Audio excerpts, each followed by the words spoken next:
Hello friends, good evening. ये है आपका सेट नंबर 33। सुबह हमने कराया था आपको सेट नंबर 32।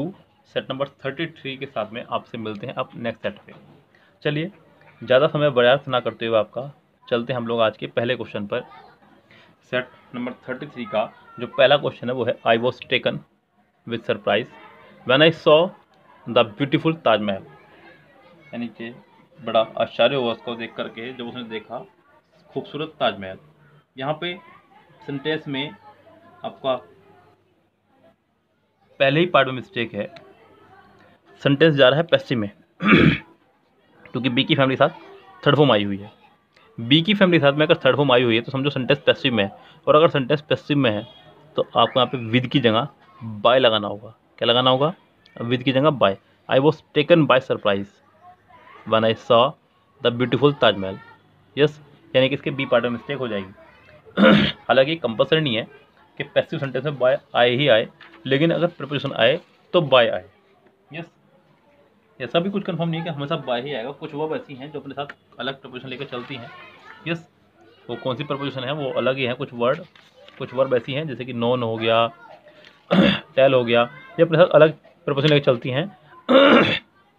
लेकिन मोस्टली आपको बाय ही लगाना होगा, विद कम से कम नहीं आएगा। इसके अलावा दो प्रीपोजिशन हैं जो आती हैं बाय के अलावा, वो है एक एट और एक टू। यस, विद तो कभी भी पैसिव में नहीं आता है। तो यानी कि यहाँ पे कन्फ्यूजन आपको ए पार्ट में थी और ए ही पार्ट है इसका रॉन्ग है। चलते नेक्स्ट सेंटेंस में कह रहा है कि I finish my house hold course before he reach to my place after so long. यहाँ सेंटेंस जुड़ा है बिफोर से। बिफोर हो के दूसरे पार्ट में भी वर्ब है, बिफोर के पहले पार्ट में भी वर्ब है। इसका मतलब बिफोर यहाँ पे एज ए कंजक्शन काम कर रहा है। यस, बिफोर यहाँ पे एज अ कंजक्शन काम कर रहा है। और अगर बिफोर एज ए कंजक्शन काम कर रहा हो तो आपको बिफोर से पहले वाले पार्ट में हैड प्लस थर्ड फॉर्म और दूसरे वाले पार्ट में सिर्फ और सिर्फ सेकंड फॉर्म लगानी होती है। और कई बार बिफोर की जगह आपको वो और भी बहुत सारे वर्ड लिख के देता है जो है आपके बिफोर की जगह लगा सकता है वो आपका सिंस या बाय द टाइम भी। बिफोर की जगह लगा सकता है सिंस या बाय द टाइम भी, तब भी सेंटेंस का फॉर्मेशन यही रहेगा। I had finish my house hold chores before he reached to my place after so long. Sentence का फॉर्मेशन कुछ इस तरह से होगा। यानी कि बिफोर अगर एज ए कंजक्शन काम कर रहा हो तो ये फॉर्मेशन रहेगा। अगर बिफोर एज ए कंजक्शन काम ना कर रहा हो यानी कि एज ए प्रपोजिशन काम कर रहा हो, कैसे पता चलेगा कि बाद वाले पार्ट में वर्ब नहीं होगी, बाद वाले पार्ट में वर्ब नहीं होगी, तब आप सिर्फ सिंपल सेंटेंस बनाएंगे सेकंड फॉर्म में। यस, ये आप स्पेशल तौर पर ध्यान रखें। कई बार एग्जाम में बच्चों को लेकर कन्फ्यूजन दी जाती है। जैसे कि सेंटेंस है आई reached there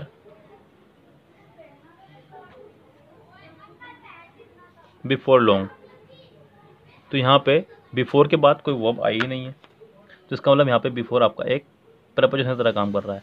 सेंटेंस सिंपल बना है रिच्ड।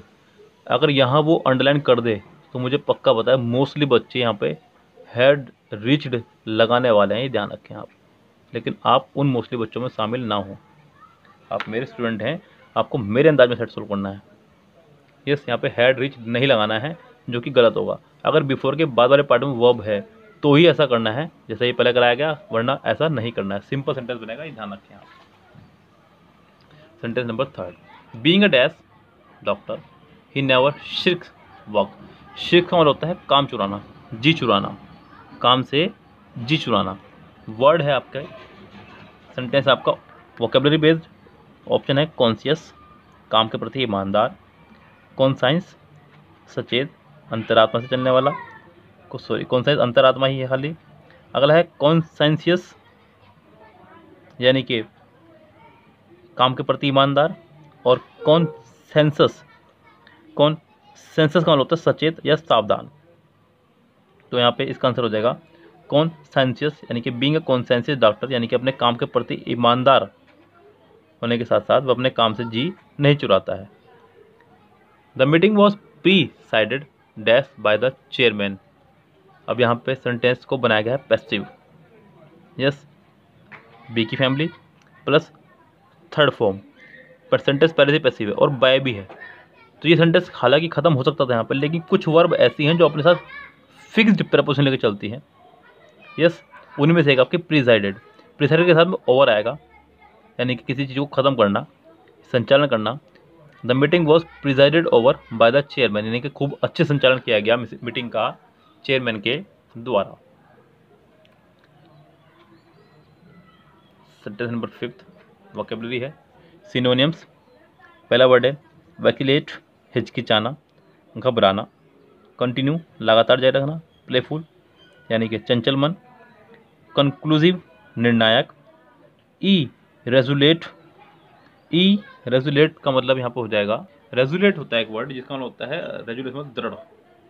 ई रेजुलेट मतलब जो दृढ़ ना हो, यानी कि इधर उधर जिसका मन भटक रहा हो, यानी कि चंचल ही बोल सकते हैं इसको। तो इसका आंसर यही हो जाना चाहिए। यस, एक वर्ड है आपका रेजुलेशन या रिजोल्व से बना है आपका वर्ड, ये रिजोल्व, रेजुलेशन, दृढ़ करना। रिजोल्व तो खैर यहाँ नहीं होगा, इसका आंसर रेजुलेशन से बना है वर्ड ये, रेजुलेशन, रेजुलेट, उसी से निकल कर आया आपका वर्ड ई रेजुलेट। उल्टा मीनिंग दे रहा है, यानी कि अदृढ़। मुझे ज़्यादा हिंदी नहीं आती है, अदृढ़ या सुदृढ़ जो भी बोलते हैं उसको, लेकिन जो दृढ़ ना हो, ऐसे हिंदी में है बस, मेरी भाषा में ये। पहला है इनडोमिटेबल, इनडोमिटेबल जिसे झुकाया ना जा सके, जिसे झुकाया ना जा सके। ऑप्शन है अनकंक्योरेबल, कंक्योरेबल जिसे जीता जा सके, अनकंक्योरेबल जिसे जीता ना जा सके। उसके बाद में ऑप्शन कोई फिट बैठेंगे ही नहीं, सारे ऑप्शन टूची हैं। Conflicting, फाल्सिफिकेशन, intermittent. तो इसका आंसर हो जाएगा सिर्फ और सिर्फ ए, जिसे झुकाया ना जा सके, जिसे जीता ना जा सके, यानी कि पहला इसका आंसर हो जाएगा।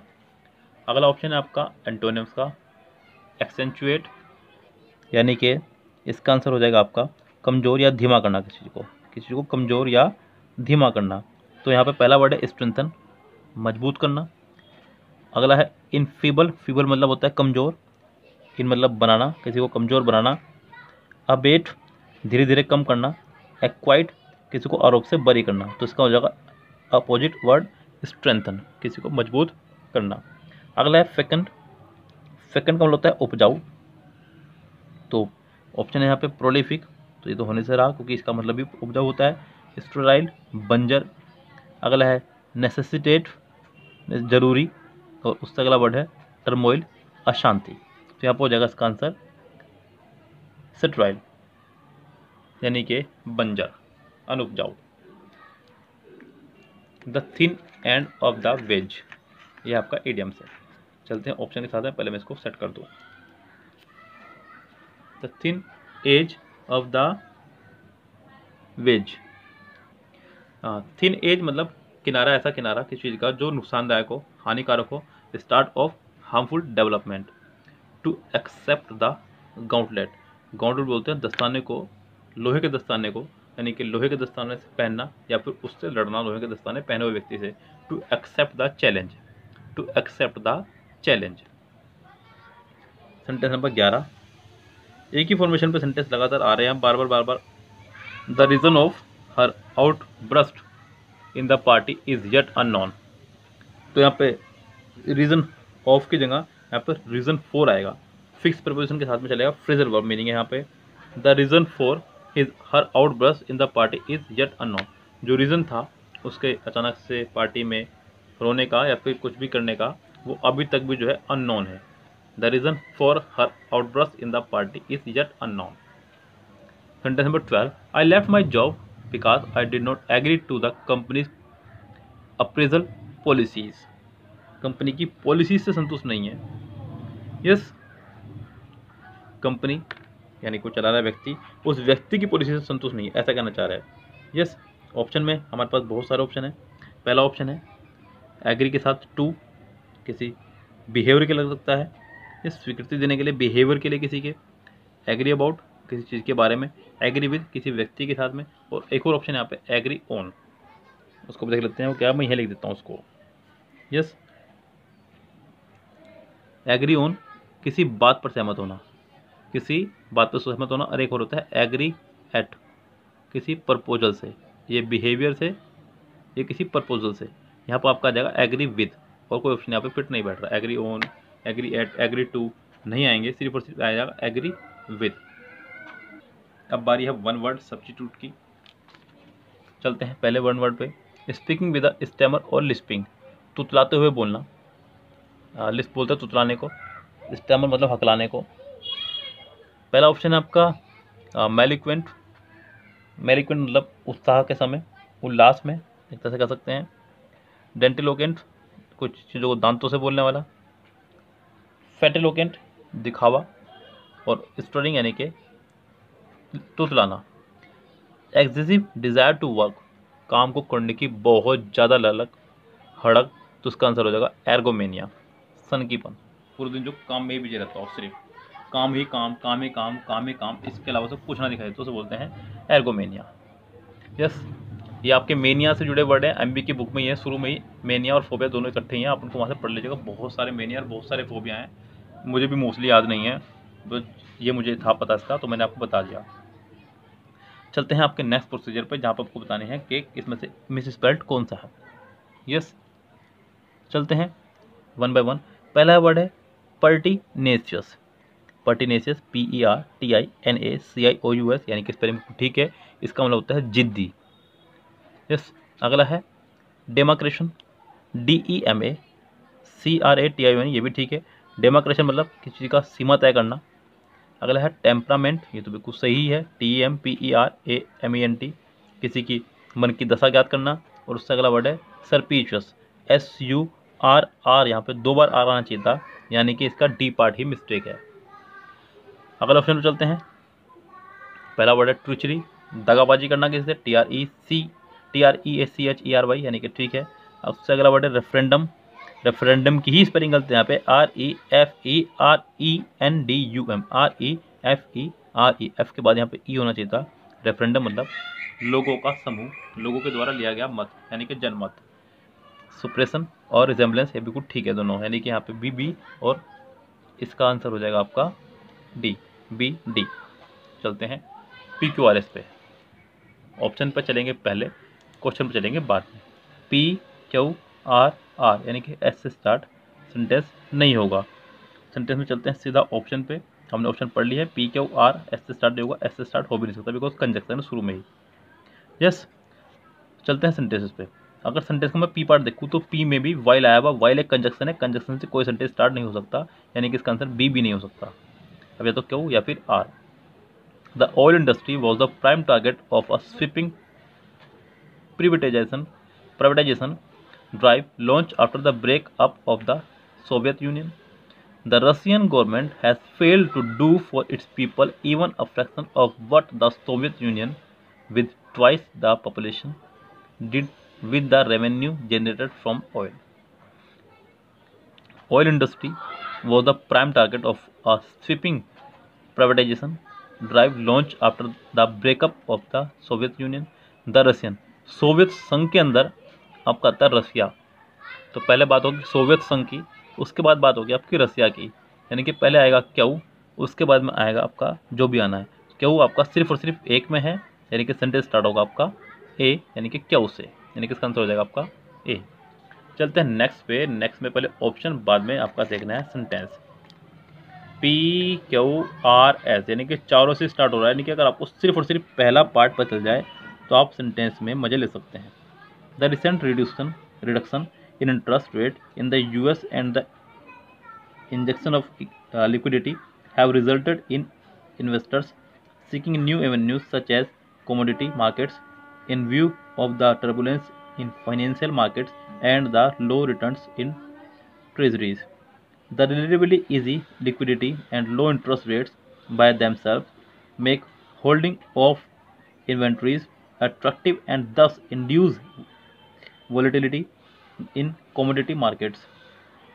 The financialization of commodity trade and current extraordinary conditions in global financial markets could have influenced the spurt in prices.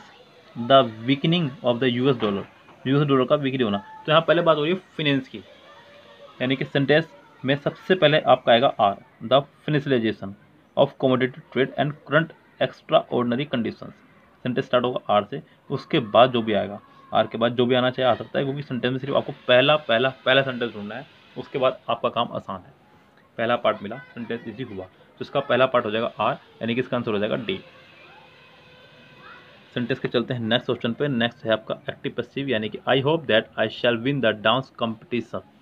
Sentence हैं दो, आई होप एक सेंटेंस, फिर दैट के बाद एक नया सेंटेंस, आई होप तक एक सेंटेंस, सब्जेक्ट वर्ब, फिर दैट के बाद नया सेंटेंस, सब्जेक्ट वर्ब ऑब्जेक्ट, दोनों ही पार्ट पैसिव बनेंगे। पहले पार्ट में है वर्ब की फर्स्ट फॉर्म, तो आपको यहाँ लगाना है इज एम आर। अगर सेंटेंस कभी भी इस तरह से इनडायरेक्ट फॉर्मेशन पे हो, इसे नरेशन सेंटेंस बोला जाता है मेरी भाषा में, एक्टिव पैसिव में इसको हम अलग ही फॉर्मेशन में रखते हैं, तो सेंटेंस हमेशा बनेगा इट इज से। किससे बनेगा? इट इज से। कब? जब यहाँ पे सेंटेंस में ऑब्जेक्ट ना हो। जैसे कि अगर मैंने कहा ऐसे, she told me that, sentence अगर ऐसे हो तो ये सेंटेंस का फॉर्मेशन ये हो जाएगा, ये यहाँ वर्ब यहाँ चेंज हो जाएगी। उसके बाद में अगर यहाँ पे भी कोई सब्जेक्ट है, वर्ब है, ऑब्जेक्ट है, तो वो भी इस तरह से हो जाएगा, ये यहाँ और ये यहाँ। लेकिन अगर यहाँ पे ऑब्जेक्ट ना हो, शी टोल्ड दैट, फिर आगे कुछ भी हो, तो आप जब यहाँ ऑब्जेक्ट ना हो, जब इस फॉर्मेशन में जब यहाँ वाले पार्ट में ऑब्जेक्ट ना हो, तो आप उसे हमेशा इट से ही स्टार्ट करेंगे। इट जो भी फॉर्मेशन रहेगी, वॉज वर, टोल्ड बाय हर, और दैट, फिर नया सेंटेंस पूरा पैसिव बनेगा। अगर यहाँ सेंटेंस में ऑब्जेक्ट ना हो, यहाँ पे आई होप के बाद ऑब्जेक्ट नहीं आया तो सेंटेंस बनेगा इट इज से, वर्ब की फर्स्ट फॉर्म में, इसलिए इट इज होप्ड दैट। आगे है आपका विल शैल में से कोई एक, तो आपको विल बी शैल बी में से एक ढूंढना है, वो विल बी भी यहाँ पर है।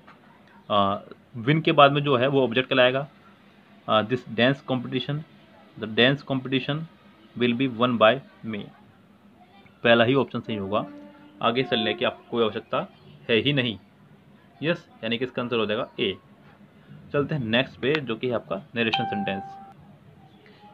ही said let it rain I have to go, sentence में आया है लेट और उसके बाद में I have to go. Yes, he persisted that he did not care for the rain and he had to go, हैजब का हेड होगा, ये तो कंफर्म है। आगे कितना हुआ ये देखते हैं। He said that rain can't stop him to go out, sentence present में ही रहा। डायरेक्ट से इनडायरेक्ट बनाते समय आपको ध्यान रखना है कि अगर सेंटेंस में कंजक्शन से पिछले वाला पार्ट पास्ट में हो तो अगले वाला पार्ट भी पास्ट में बनेगा, अगर कंजक्शन से पिछले वाला पार्ट प्रेजेंट में हो तो अगले वाला पार्ट भी प्रेजेंट में ही बनेगा। दैट के पहले सैड यानी कि सेकंड फॉर्म में यानी कि पास्ट में है, तो यहाँ पे कांट आ ही नहीं सकता। सेम यहाँ है, दैट से पहले एक्सक्लेम्ड सेकंड फॉर्म है, तो यहाँ पे विल आ ही नहीं सकता। सेम यहाँ चलते हैं, दैट से पहले सेकंड फॉर्म है तो दैट के बाद कांट आ ही नहीं सकता। तो आपका सेंटेंस का सिर्फ और सिर्फ फॉर्मेशन बचता है, दैट से पहले पास्ट, दैट के बाद भी पास्ट, तो यानी कि इसका आंसर हो जाएगा आपका ए, यानी कि इसका भी आंसर हो जाएगा ए। सेंटेंस में डायरेक्ट इनडायरेक्ट में हो या एक्टिव पैसिव में हो, आपको रेस से बाहर निकालना है और अपने काम को कामयाब बनाना है। अगर आप ऐसा नहीं करते हैं तो आप इसका पैसिव बनाने की कहीं से कहीं तक नहीं सोच सकते थे, क्योंकि कभी भी आज तक, मैं भी 3 साल हो गया पढ़ाते हुए, मैं पहली बार देख रहा हूँ कि परसिस्टेड आया है यहाँ पर सेड की जगह। हो सकता है आपने देखा हो, लेकिन मैंने नहीं देखा अब तक। सेड टू के हटा करके हमने जो मोस्टली देखा है told, ask, inquired, suggested, advise, forbade, requested, बस इसी तरह के वर्डों को हमने देखा है। एक इस तरह के नए वर्ड को हमने कभी नहीं देखा। सजेस्टेड, प्रपोज, ये है तो कई बार देखे हैं, लेकिन कुछ नया नहीं देखा है। तो इसका मतलब ये तो कन्फर्म है कि डायरेक्ट से इनडायरेक्ट और एक्टिव से पैसिव का बनाना बहुत ज़्यादा ईजी नहीं है। सबसे ज़्यादा ईजी क्या है कि आप ऑप्शन को बाहर निकाल दीजिए, रेस से ऑप्शन बाहर निकाल दीजिए, सेंटेंस आपके सामने तैयार हो जाएगा। जो बचेगा, जब 4 ऑप्शन मिले हैं तो उसका फ़ायदा उठाइए ना। हम लोग क्यों लापरवाही करें, 4 ऑप्शन मिले हैं फिर भी फ़ायदा नहीं उठा रहे हैं, तो ऑप्शंस का फ़ायदा उठाइए। ज़्यादा बेटर तरीका आपके सामने यही है। चलते हैं नेक्स्ट फॉर्मेशन पे, जो कि है क्रोटेस। फटाफट से पढ़ लेते हैं। इंडियाज मोटो हैज़ बीन वासुदेव कुटुंबकम और that the whole world is dash community. There are a dash of pillars upon which India's policy of living in peace with and dash peace among nations of the world rests। थोड़ा इसको छोटा कर लो जिससे कि पूरा पूरा आपको दिख जाए paragraph.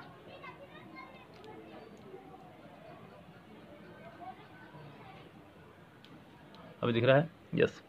Policies of non alignment, peaceful coexistent, economic and cultural cooperation, disarmament and peaceful dash of nuclear energy, dash of international disputes through negotiations and peaceful means are some of the salient features that give credence to India's commitment to world peace।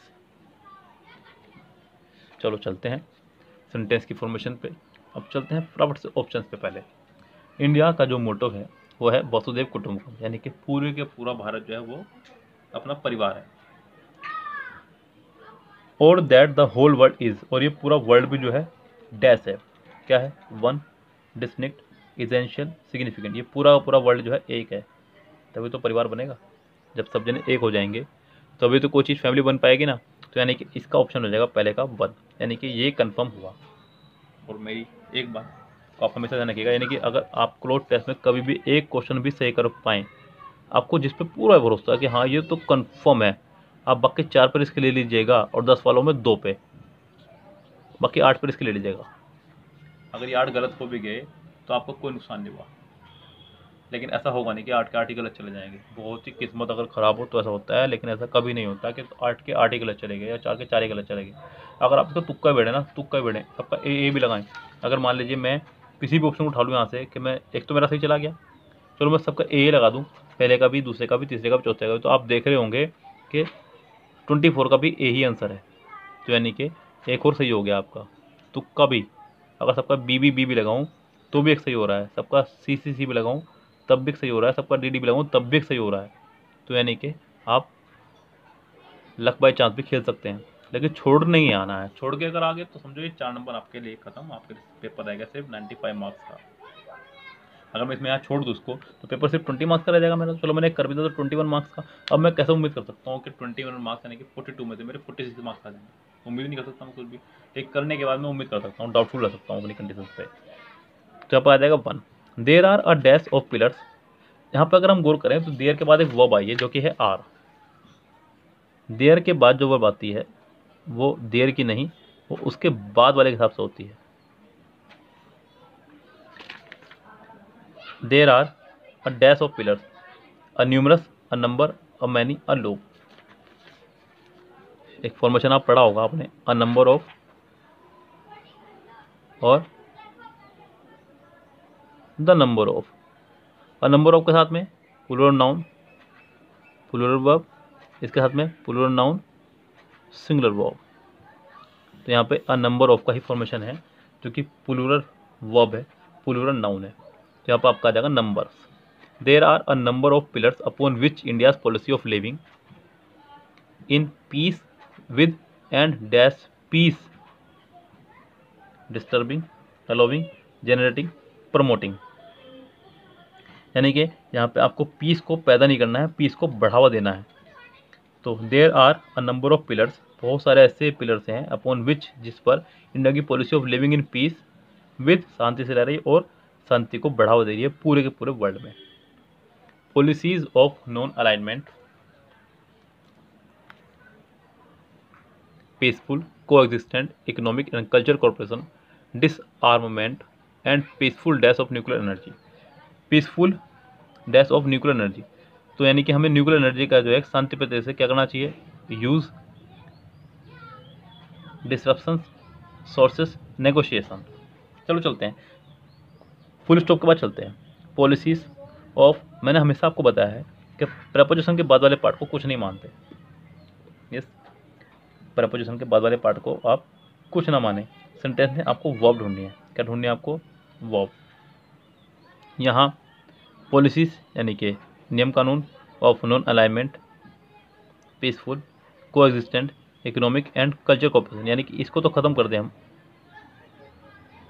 Peaceful coexistent economic and culture corporation, disarmament and peaceful dash. अब आपको यहाँ पर verb चाहिए, क्योंकि sentence में सिर्फ और सिर्फ क्या है, अब तक सिर्फ सब्जेक्ट, कोई भी यहाँ वर्ब नहीं है। अगर आप गौर करें, अगर ऑप्शन पे चलें तो ऑप्शन में भी 24 में सिर्फ ये वर्ब है, ये वर्ब है, ये दोनों नाउन है, क्योंकि आखिर में TION, आखिर में TION आ रहा है। मैंने आपको पहले बताया था एक बार नाउन की पहचान करने का तरीका, कि ये दोनों नाउन है। यानी कि अब या तो ए आंसर है या फिर सी, दोनों में से कोई एक इसका आंसर हो सकता है। न्यूक्लियर एनर्जी का आप सिर्फ यूज़ कर सकते हैं, सोर्स नहीं है वो। तो यूजेस ऑफ न्यूक्लियर एनर्जी खत्म।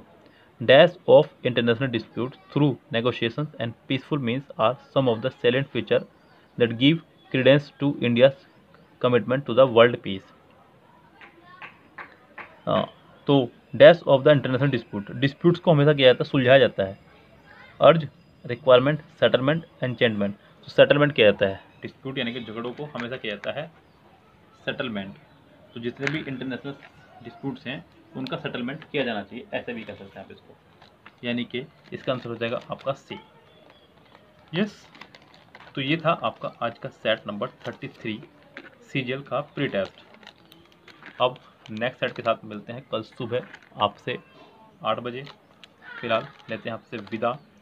चैनल को लाइक शेयर सब्सक्राइब कर दीजिएगा। वीडियो के आखिर में कमेंट कीजिएगा कि आपको आज की वीडियो कैसी लगी और कौन सा पार्ट आपको अच्छा लगा, क्या इंप्रूवमेंट की रिक्वायरमेंट है क्या नहीं, आप मुझे बता सकते हैं डायरेक्ट, मुझे बिल्कुल बुरा नहीं लगेगा। चैनल को इम्प्रूव कराने के लिए आप अगर कुछ सलाह दें तो मेरे को बहुत अच्छा लगेगा। कोई अपना ही ऐसी सलाह दे सकता है। यस, और भी कुछ आपको तरीका पता हो वीडियो को अपलोड करने का या कुछ भी तरीका, तो आप मुझे बता सकते हैं। बिकॉज मेरे को ज़्यादा टेक्नोलॉजी नहीं आती, मेरे को सिर्फ वीडियो बनाने आती है और पढ़ाना आता है बस, और मुझे कुछ नहीं आता। पहले नंबर पर पढ़ाना आता है, वीडियो बनानी मैंने अभी सीखी है लॉकडाउन के दौरान ही खूब अच्छे से। तो पहले बच्चे बनाते थे मेरे कोचिंग के, मैं वीडियो अपलोड कर देता था। यस, तो फिलहाल चलते हैं, आपसे लेते हैं विदा। Have a nice day, see you tomorrow, शब बखैर, गुड नाइट।